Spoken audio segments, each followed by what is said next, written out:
Follow Go. your lead. Awesome. Okay. So for everybody tuning in, I am Dr. Jordan Leasure. I'm the owner and physician of North Shore Proactive Health, a state-of-the-art wellness clinic in the northern Chicago suburbs. I am here with my very good friend, Ms. Heidi. She is going to be telling you all the amazing things that she is personally experiencing with stress, what she does about it, what she sees in her patients, and share some of those awesome nuggets tonight. If there are questions as we're talking, feel free to post them below. And if not, Heidi's information will be in the Facebook post, so you can reach out to her directly, because she does have, stay tuned to the end, because she does have some awesome free nuggets that you can get from her. So take it away, Heidi. I feel like I'm in the room with you. This is so cool. Is it nice? It is. Thanks for having me tonight, Jordan. It's been awesome to see what you've been doing with your boot camp. And I know when we were chatting, I was wondering what I could add in. And you're like, you're nuts. You've got plenty to say. So there's always something. There's always something. So my name is Heidi Shimko. I'm the owner of Qui-Fi Acupuncture in Chicago. I'm in the Edgewater neighborhood. Also doing some virtual consults with people too, because I know that not everybody is feeling like they want to come out in these times for one-on-one sessions. But I'm seeing a lot of interesting things with stress in particular during spring. So spring is the time of liver in Chinese medicine. So if we've been short-tempered or maybe having a little road rage, even though there's not a lot of cars out there, or, you know, people aren't moving along in the grocery store as quickly as they should be with their shopping carts, that zero to frustrated really quickly, or maybe feeling like you're on the cusp of wanting to cry or scream internally throughout the day, and taking a couple of moments to do deep breaths. That's pretty much what happens in spring. We're just more aware of it these days, I think, because we are paused in what's going on in our day-to-day. I've had quite a few people come in with single-sided pain. So maybe one hip, neck and shoulder on one side, maybe one knee. This is normally the time of year where, you know, we're out running again or hitting the pavement with our bicycles and going for long rides. So we're exposed to more wind. The wind doesn't seem to be the thing this year. I think it's all of our stress. That's what I was going to say. I'm the queen of having the wind problem. I was actually going to ask you about that. And knock on wood, I don't want to jinx myself, since this is a, you know, lung disease that's going around, and that's my area of weakness. So yeah, and it's interesting too, because we're in a metal rat year for the Chinese zodiac, which metal is the lungs, and it's kind of amusing that this came up at this time. So a lot of interesting articles on that too, of what they've been looking at. And lung and kidney are paired in Chinese medicine as well. So some of the low back discomfort, I don't know if you've been seeing any trends with where adjustments are needed in the body lately, because I know you do a systemic approach as well, but a lot of lower back, right or left, you know, right above the glute discomfort coming in, a lot of muscle pain, and especially since massage therapists can't be back at work yet, that we've been doing gua sha or cupping or needling in the area. A lot less of the sciatic, but way more of that muscle gripping, twinging spasm going on. So more spasms this year than we normally get of the full stiffness, where people can't turn their neck from having the window open in the car and those types of things. So, and lots of cusps of anxiety, where it goes from I'm feeling stressed out to then like I can't catch my breath, or a heaviness on the chest, or a lot of those different things coming in of people trying to figure out how to modulate, or how do I kind of shift out of that. So I've been saying, you know, reminding people, go to your peppermint tea. Some people are like, can I have a mojito? And I'm like, that's, you know, you're working from home. You can figure out where you want to move that, you know. Red wine tends to be the thing that helps move blood. So if they've got muscle issues, everybody loves when they're coming in. I'm like, go home and have a steak and a big glass of wine. And I'm like, that's not everybody's homework assignment these days. That's what I was going to say. Most practitioners that I'm, or most patients that I'm seeing, they're unfortunately hearing the opposite. So I'm sure I'm going to lose a lot of people right now. Anybody that's watching it or anybody that's tuning in is going to be sharing this video. Well, we know that the sugar and alcohol isn't great for our immune systems. And, you know, systemically, that's what we're trying to do, what we can to help be preventative, to keep all of our systems going. And with us heading into spring, we're going to have all of the seasonal allergies going in, which I think is going to spike people's worry around how do I know which symptom is what? And how do I discern between the two as well? So, you know, cut out the alcohol and the sugar if you don't want any extra phlegm going on in your diet. And especially with all the dampness we've had, all of this rain has made everybody feel kind of like heavy and lethargic, and, you know, fingers and toes might be kind of colder than normal, which can kind of go into that liver moving aspect again too. So I've been saying do side bends, side crunches, kind of doing the twist, or, you know, if you have kids at home, kind of play with them and how you can spin yourself in a circle with your arms to kind of get all of those organs in the midsection moving. Like that. Kind of moving those around. Peppermint tea is great throughout the day, you know, or if you don't like hot beverages, you can always just do a peppermint tea bag in your big bottle of water that you're doing. That will give you a little bit of that as well. Singing, if you want to go sing in the car, I know it sounds weird, or singing in your shower throughout the day, it kind of helps move the voice and moves kind of that pent up, if we can't tell people what we're thinking and feeling. So and kind of bring some balance back to the heart, because singing and song kind of helps balance that out. The Chinese are great with mapping through the 12 organs in their pairs of a different emotion for each one of them. So at the moment, it is liver time, liver gallbladder, trying to make those choices and the decisions, and everything's changing from the day to day. So I think that's where we're getting all backed up and feeling a little like, so the observations that I've had most recently of what's been going on in the clinic, of just trying to get people's circuitry to get back, calming them down a little bit, and then helping that liver gallbladder pent up tautness to release a little bit. Absolutely. Have you been giving, in addition to the tea, have you been giving them other like at-home recommendations that they've been doing? When they're going out walking, if they're feeling a little unsettled, actually, if they didn't feel weird about doing it, finding a tree that they really liked and either spending some time putting their back against it. The spine itself with the wood helps ground you back to kind of your center, but also helps that exchange of what's going on in your central nervous system to kind of, trees are really solid, man, and they go with whatever the weather's going. And they say that we're supposed to be like bamboo shoots, that as the wind blows, we're moving, and we're not these rigid structures that are like, I will not bend with the wind. Like, the wind is always going to win. Right. So like, if you're going for your walk and there's a moment where you don't think people are going to be like, who's the crazy person with their back up against the tree, but that might be a good thing to kind of add in there. Green is the color of the liver. So anytime outside that you have, just to kind of take a couple of deep breaths and observe your surroundings, maybe check in with your physical body. A lot of times we think of stress of just being a mental, emotional thing. The body keeps score. So, you know, taking a moment and like, what's my physical response? Am I feeling stress or tension anywhere? Have my shoulders been up to here as I've been breathing? Have I been leaning into my Zoom meetings? All of those, yeah, really. So I feel that I've been living for weeks. Like, what'd you just what say? am I doing in here? Taking a moment just to sort of assess what's the body telling you for now, and then, you know, is there an emotional component with it? Normally it brews throughout the day. You know, you might start pretty chill for your morning, and then your 4 or 5 Zoom calls in, or whatever your assignment is that you're doing, and you notice that your shoulders are up here. So can we take a moment and just kind of like, okay, let me see what my body's feeling, or do some of those side bends or something, and then feel if there's any other restriction in the body going on. And do you want to go for a walk with that, even if it's around where you're living? Doesn't have to be a full city block or wherever people happen to be living if they don't want to venture outside. You know, yoga is great for stretching. That stretching motion will be really great for the muscle layer to kind of relax a little bit. And then checking in and seeing, okay, if the physical part's there, then does the anxiety ramp up after that? Does it move to the chest? Does it live it in a particular part of the body? And just kind of giving yourself the grace and the time to feel what you're feeling. That's a lot of, we want to override it all the time and tell it to be quiet. Well, that's what I was going to say, is that, you know, and part of the reason that we're doing this is obviously selfish, because I take everything that all of my friends say and put it back into practice, because I forget it for myself.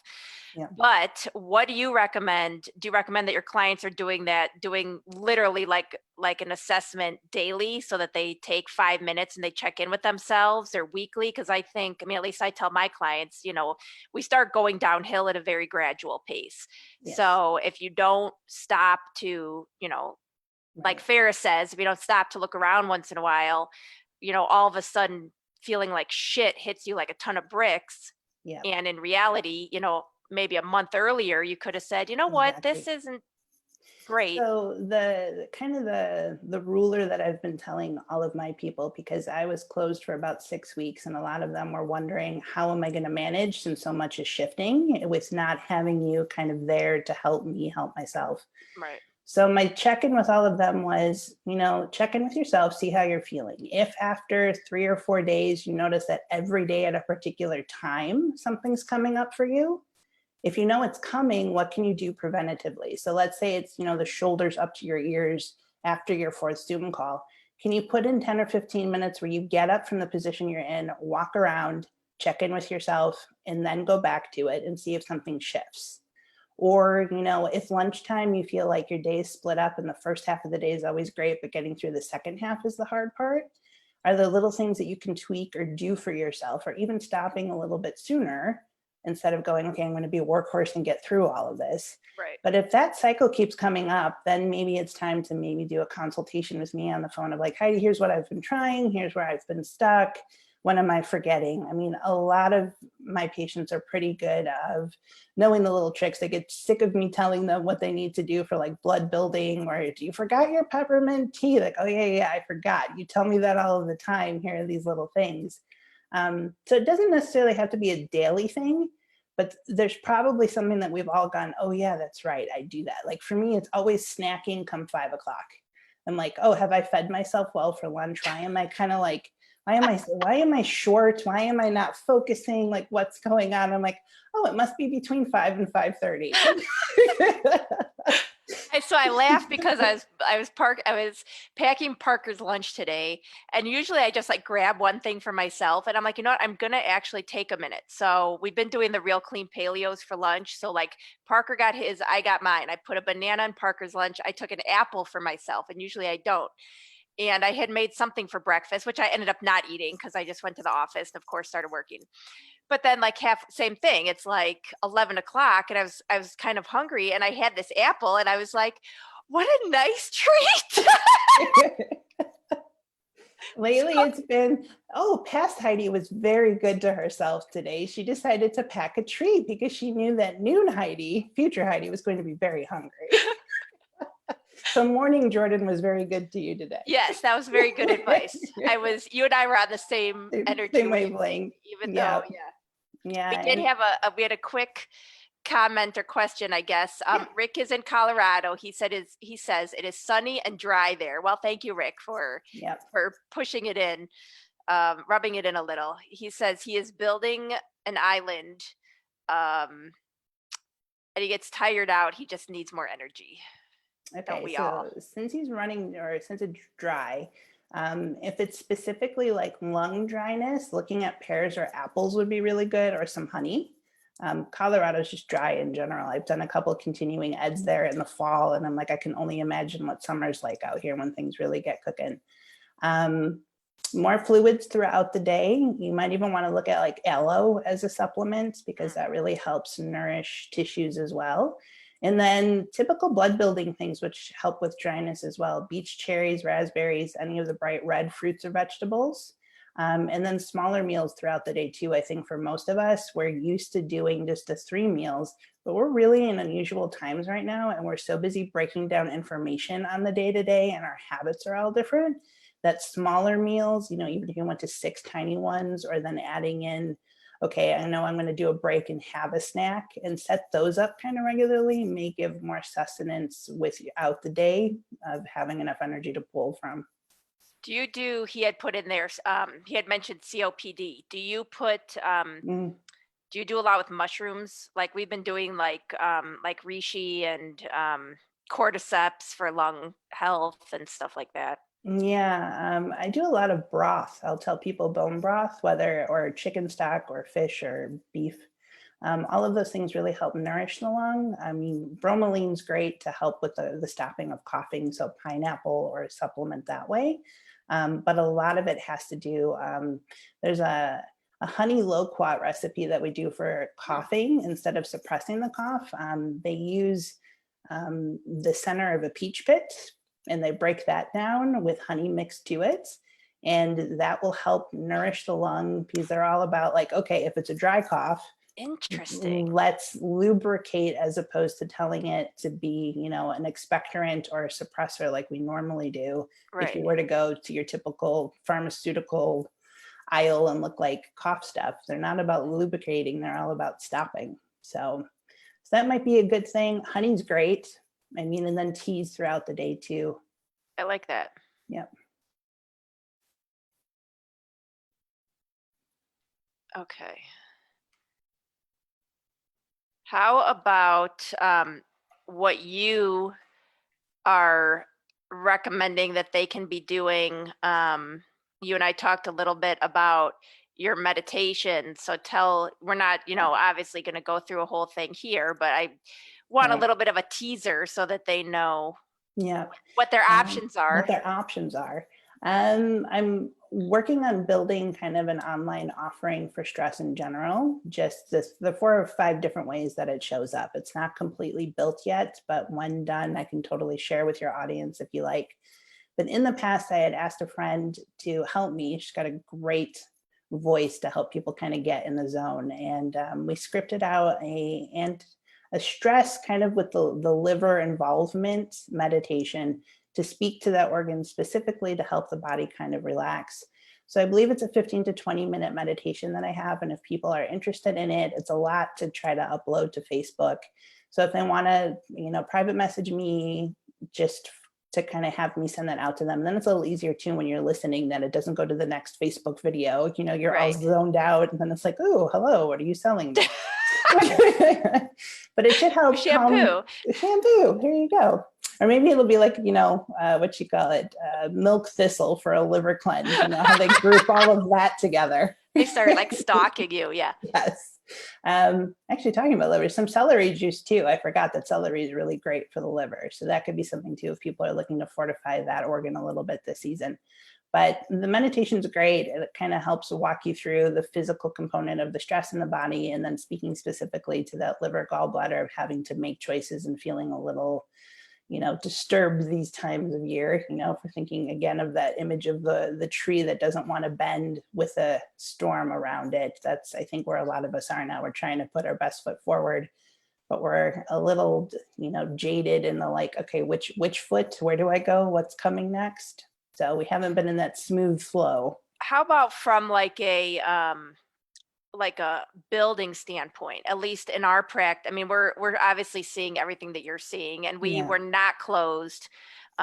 So we've seen people that, were in excruciating pain, and in Chicago, it's very different than everywhere else in the country. I think that we are, again, not to have a political discussion whatsoever, but we are in an area where we are inundated with the news and the stay-at-home mandates. So regardless of what your feelings are, there's a lot of fear. There's a lot of the unknown. So I had patients, even though they were in excruciating pain, were scared to leave the house. So what can you, now that we're sort of over, I think, that frightened hurdle, and a lot of people are kind of in like 2 camps. They're either the concerned camp or they're the I'm over it camp. I feel like everybody's sort of empty. So what are you recommending to your clients, or what would you recommend if anybody, if this is resonating with anyone and they say, yeah, I need a restart. I need my vessel refill because I have been, giving, and I've spent so much energy on either that fear or that worry or that protection or that giving, to the household, the teaching and the school and the, everything else. What can we do to help fill ourselves back up? Yeah, I kind of call it student stomach. So if you think about all that we take in throughout the day, so all of those things you've just mentioned, not only are we trying to read the situation, but then, we're spitting all of that back out. Here's your lunch. here's what I need for the next call, all of that. So the gut has sort of taken a hit. So I've told people everything from a heating pad on the stomach to a really nice hot bath throughout the day. Chai tea is really nice and nourishing. Sweet potatoes, or if they like and are able to do oatmeal, there's a ton of different gluten-free options as well. But doing the nutmeg, cinnamon, ginger on top of that too, kind of, if we get the gut kind of nourished, it allows us to take more in and to do more, which then should open us up to like, okay, I don't feel as exhausted. Fear being kind of around the corner, it's partnered with lung a little bit because it's lung and kidney. So we've got grief and fear going, and the lungs are supposed to help bring the full breath to the diaphragm. And then the kidneys are supposed to be able to come up and receive that breath to make a full breath cycle. So hot foot soaks could be good as well, with some ginger in the water. That will help kind of nourish from the base up. I've been doing Reiki sessions long distance for people, which has been really nice as well, where we're on the phone and I kind of check in, what have you been feeling? What have you been experiencing? And then sending some energy for about a half an hour, or even doing, virtual consults too.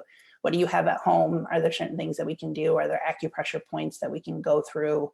And trying to figure out ways to bridge that gap for not having the physical body in front of us, but to then empower them as well to make good informed choices at home of, oh, these things help with stress, or these things help my gut, and sort of working from there. I can say that bodies feel really healthy that are coming in, but they're a little discombobulated around what's my normal function. I think, looking at fall, once the trees start drying out a little bit, depending on where we are, that's when all of like that falling apart piece may come into play. Heading into summer, we're kind of in a good time because there's all that extra young energy of plants blossoming and thinking of the harvest that everything grows in. Right. So I don't want to say we got lucky with time of year, but where I've we been are, saying that all along. yeah. Where we are, we're still in a pretty good space. I mean, allergy seasons may or may not be fun. Not quite sure. I mean, some people's stress levels are down because they don't have to battle getting into the office in the morning. And it's been kind of nice to have that break. But then there's also that potential energy that really hasn't had a chance. Sports being canceled, people really wanting to go out for their runs, with the lakefront being closed in the city. Some people who live in high rises are having it kind of hard to be able to get out there and move in the ways they normally like to move to. Or at all. Yeah. So trying to find that balance between, why am I feeling empty in the moment too? And being in your house day in and day out is kind of difficult. So I've been trying to open my windows and get a flow going, designating certain areas for where I'm going to do my Zoom calls, and then other places where it's like, okay, this is my off time. This is where I get to relax. I like that. Yeah. We had a couple other questions. Is there a certain frequency to listen to that is like sympathetic with certain organs? So I sympathizes with certain organs? I hit YouTube a lot, and they've got probably not going to think of it off the top of my head. You can put in your search like megahertz or healing vibration, and then fill in the blank. So sometimes if I got really bad migraines and needling myself hasn't worked and I haven't been able to get an adjustment, I'll play that in the background and just kind of zone out. The sounds aren't always as comforting as we think they're going to be, because it's kind of like static, like, like that brown noise, or that? Yeah, what is that noise called? We're totally going to look for the word now, but it'll be kind of that same background noise, but then with a frequency. I've had a few times where I've played it for people who have sinus headaches and stuff, and they're like, what did you just turn on? And I'm like, sorry, it works. Like, you can go home and listen to it. So if you have a specific ailment, that's probably the place that I would start to look for. They didn't really talk about frequency. I mean, even with Reiki, some of the books for where they've done experiments, they say that different hertz vibrations come off of our hands when we're doing a session. I don't know the difference of the hertz between a tendon to a bone to fascia, but I know it works. It's interesting to feel different, things that are going on the face, or skin rejuvenation at that point. And I'm like, well, that was very different than a hip that was out. So. Yeah. And it's interesting. I mean, I've had a few reactions to Reiki. I've had some Reiki sessions, and energetically, I feel better. Internally, I feel better. But I've also had a couple where I felt better, but I don't know, my sympathetic parasympathetic communication prior to walking into that session must have been a complete train wreck, because I left and the room was not hot. Like, I looked at the thermostat and I left sweating, Yeah. and I had my session in like a sports bra and workout shorts. So I've had some very interesting Reiki responses. There you go. Yeah, you never know. Awesome. Well, I think I got through our questions. If there are any other ones, feel free to hop in, ask, or again, please contact Heidi directly. She does have that meditation available, which I'm going to get myself as well. Nice. So are there any final thoughts you want to leave with anybody that they, you know, obviously between you and me and everybody else, we've all got some great resources and great things that everybody should be implementing. But if you had like your top two that right now are really your stress kickers, what would you leave everybody with? Movement of any sort, whether that's having a dance party in the kitchen for yourself, or doing a yoga class or something. Movement is key. And then if there's a verbal component with that, singing, grunting, with like just sounds that happen. A lot of those stuck patterns that we have in our system are looking for ways to be voiced as well. And lately I've noticed that we don't have the vocabulary to really talk about what we're going through. We're all going through it collectively, but it doesn't seem to have a guidebook out there of how we're supposed to be processing. So I think that would be really great for people. And taking a moment just to listen. We're so go and make plans. Putting some quiet time into our day of taking stock, whether that's, the gratitude piece that I know you like to do, Jordan, whether it's the beginning and the end of your day, or just sort of sitting in and thanking the body for everything it helps us throughout the day. Like, sorry, I overworked you, or I was over planning, or just checking in and assessing, where's the discomfort? Is there an emotional component here of something that wants to be heard? And then, if you want to journal or do something creative with that as an outlet as well, a lot of keeping the flow going in maybe different ways than we're thinking about doing, where I know a lot of people are bummed that gyms aren't open. There's so many different subtle ways that we have just to allow flow to happen. So I think those would be the two that I may not have talked about that would probably be the easiest to implement no matter where we are. I love it, as always. Yeah. Awesome. Well, thank you all for tuning in. Yeah. And I hope that you learned a little bit more or expanded on what you already know. And again, Heidi will be available. So as always, my friend, thank you for your time. And I love you very much and appreciate everything that you do.